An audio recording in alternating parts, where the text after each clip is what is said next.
Yo tout le monde, c'est Aurel, aujourd'hui on se retrouve pour la review de l'épisode 91 de Boruto. Épisode qui était assez intéressant, c'était la fin d'arc tout simplement. Bon, j'ai été un petit peu déçu sur un truc parce que j'étais hypé de ouf et puis au final ça m'a complètement détruit au moment où bon ça s'est terminé.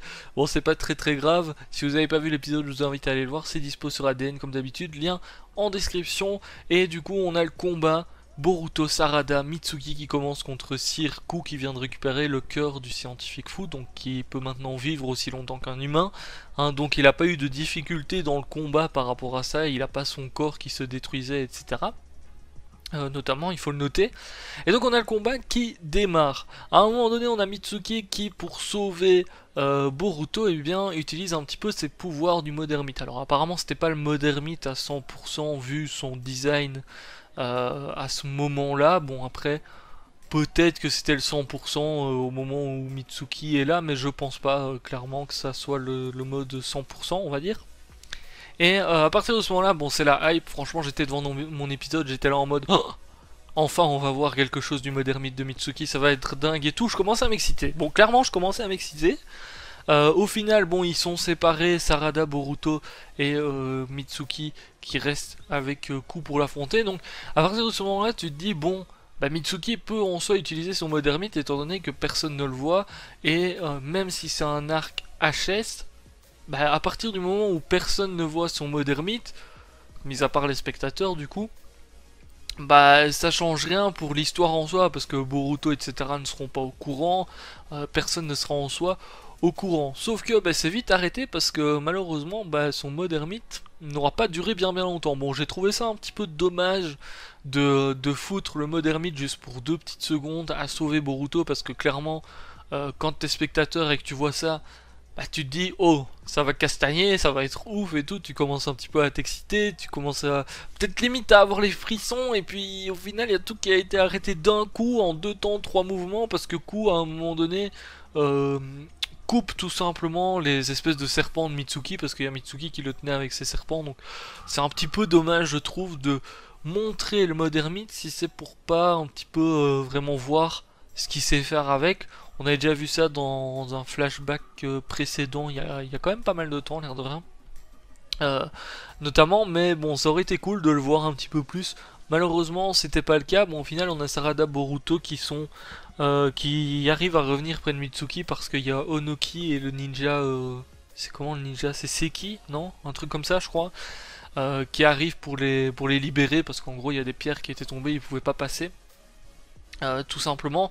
Donc au final on a Sarada et Boruto qui arrivent près de Mitsuki pour l'aider contre Sirku. Bon, on a eu un combat quand même assez intéressant entre Sirku et justement l'équipe 7 parce qu'on voit que l'équipe 7, ben, malgré que Mitsuki les ait trahis en soi, bah ils sont toujours aussi efficaces et c'était sympa. Voilà, c'était un petit combat sympa. Rien d'exceptionnel, c'était pas le combat du siècle, mais ça restait un combat assez sympa ma foi. À un moment donné, on a Onoki du coup qui arrive justement et qui se prend un petit peu des pierres tout simplement. Sirku n'a jamais hésité à attaquer Onoki même si Onoki est un petit peu son créateur en soi. Donc bon, on a Onoki qui réalise petit à petit que bah, son plan ça a pas marché tout simplement parce que les artificiels sont plus du tout dans le droit chemin, enfin notamment Sirku n'est plus du tout dans le droit chemin vu que les autres ne sont plus là.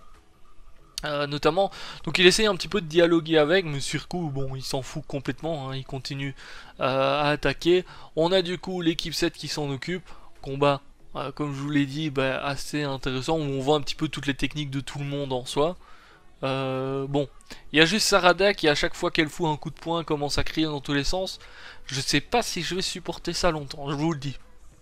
Parce que à chaque fois elle fout un petit coup de poing, elle commence à crier. Non mais c'est bon, on a compris que t'étais comme Sakura, mais il n'y a pas besoin de crier à chaque fois comme ça. Bon, ça va peut-être me saouler. Je vous le dis, les combats où on va voir Sarada, si elle commence à crier comme ça à chaque fois qu'elle fout un coup de poing, à un moment donné, je pense que c'est moi qui vais crier quoi. Je vais être derrière mon écran en mode ferme ta gueule ou j'en sais rien, mais bon, ça va être compliqué. J'ai envie de dire ça, c'était le petit truc dérangeant, on va dire, du combat. Je trouve qu'elle crie un petit peu trop.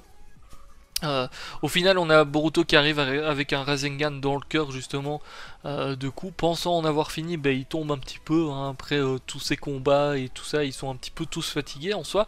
Sauf que Circus, c'est pas terminé. Il se relève justement pour une attaque ultime, on va dire. Sauf que c'est Onoki qui arrive pour aider Boruto, Sarada et Mitsuki justement. Au final, il arrive à battre coup, bon, c'était simplement deux grosses attaques l'une sur l'autre. Hein. D'ailleurs, Onoki fait un petit peu le malin parce qu'il dit vous allez voir la plus grosse attaque de Onoki, je sais plus trop quoi, je sais plus ce qu'il dit. Enfin, il dit un truc comme ça, il fait un petit peu le malin quoi au final. Et après l'attaque, et bien malheureusement, il tombe. Alors, j'ai pas trop compris, je vais pas vous le cacher. Je sais pas s'il est mort ou bien s'il s'est simplement évanoui en mode je suis fatigué.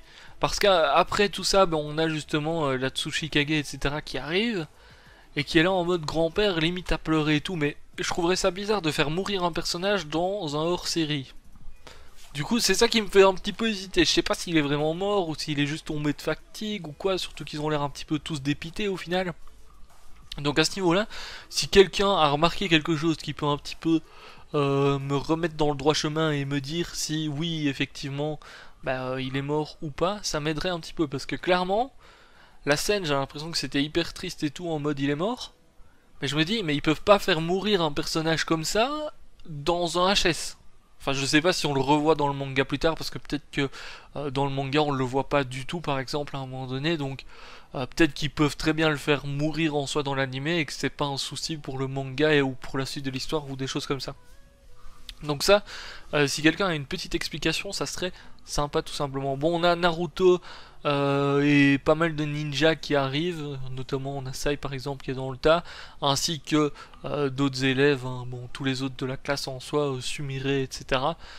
Qui arrivent tout simplement parce qu'ils pensaient pouvoir aider justement Boruto et tout, sauf qu'au final c'est pas du tout le cas, et là, on a une scène, eh bien, tout de même assez touchante, on va dire, parce qu'on a Konohamaru qui est là aussi, justement, et il s'approche justement de Mitsuki et le prend dans ses bras. Alors, c'est une scène assez touchante dans le sens où Mitsuki, qui est au début de l'arc, bon, franchement, Mitsuki, jusqu'ici, jusqu'avant cet arc, je trouvais que c'était le gars qui avait pas trop d'émotion, parce que même quand il souriait pas en mode je souris, je suis heureux.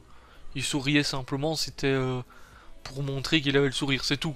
Il n'avait pas les émotions, le fait d'être heureux et tout le tralala, il était jamais triste et tout. En soi, et ici, au moment où justement il y a Konohamaru qui le prend dans ses bras et tout le tralala, bah, tu te dis, bon, il doit être heureux quand même Mitsuki, puis après justement quand il voit tous les camarades de la classe qui crient après lui et tout, bah il fait un petit salut, et là tu vois que son sourire c'est un vrai sourire, c'est pas un sourire juste en mode, bon... je souris parce que je souris tout le temps quoi. Non, là c'était vraiment un vrai sourire, je suis content, je suis heureux d'être parmi vous en soi, etc. Alors il y a une question qui se pose maintenant, c'est qu'est-ce qui va devenir de Mitsuki, parce que l'air de rien. Bon, il y a Boruto qui lui a redonné son bandeau à un moment donné pour confirmer oui t'es toujours dans notre groupe et tout, bon ça nous en tout cas on s'en est jamais douté. Mais qu'est-ce qui va devenir de Mitsuki, parce qu'il a en soi trahi Konoha au début. Donc est-ce que il va réussir, enfin est-ce qu'il va rester dans l'équipe 7 ou pas? On va bien voir la décision qu'ils vont prendre par rapport à ça. Encore une fois, bon, ça semble assez logique dans le sens où dans le manga, je doute que Mitsuki ne soit plus dans l'équipe 7. Donc si dans le manga il est encore dedans, ils vont très certainement faire un petit truc en mode suspense et tout, mais on sait très bien qu'il va revenir dedans, enfin je pense, hein. C'est comme ça que je fonctionne, mais c'est vrai que l'anime de Boruto prend parfois des décisions un petit peu différentes du manga, et au final, parfois c'est des décisions qui sont tout de même assez cool, notamment dans l'arc de l'examen. Je sais qu'il y avait des petites choses qui étaient différentes par rapport au film notamment, etc. Et les décisions qu'ils ont prises étaient assez sympas. Donc ici il faut voir, mais ça me semble être une trop grosse décision, un trop gros changement par rapport au manga pour justement virer Mitsuki. Personnellement, hein, je vois ça comme ça. Après, je sais pas ce que vous en pensez. Vous me direz de toute manière tout ça en commentaire. Sur ce, je vais vous laisser là pour cette petite vidéo review. J'espère que ça vous aura plu. N'hésitez pas à lâcher le petit pouce bleu. Je vous laisse là. Ciao. Bye bye.